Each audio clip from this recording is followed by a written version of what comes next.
Салимец, здравствуйте. Алтынсаринская сельская библиотека предлагает литературный микс. Тенге – национальная валюта Казахстана. Казахстан – это наша родина. Это и великая степь, и красавица-столица.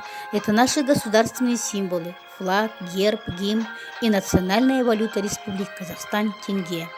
12 ноября 1993 года президент Республики Казахстан подписал указ о введении национальной валюты Республики Казахстан. Дата 15 ноября была определена как день введения тенге в экономику страны. Кроме того, этот день официально признан Днем финансиста Республики Казахстан. В народе есть такая поговорка: кто умеет ценить, того счастье не обойдет стороной, а кто умеет радоваться, тому придет достаток. Народ Казахстана с огромной радостью встретил свою национальную валюту тенге, и все эти годы мы ценили и гордились им. Деньги играют в нашей жизни огромную роль. Деньги определяют достаток семьи, благополучие государства.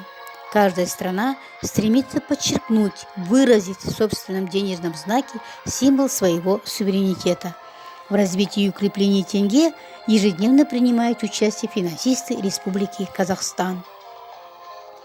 Мне бүгін тенге күнім мерекем, қандай дұшпан олай-бұлай дер екен. Осы тенге арқасында келешек, елге келер тойымшылық берекем. Валюта твердая тенге, народа гордость и венец, и день рождения тенге, не просто день в календаре. Әр адамның жүрегінде қуаныш, таптырмайтын тіршілікте сұраныс. Енді ағайын өз теңгеміз болады. Өз теңгемен құралады үлкен іс.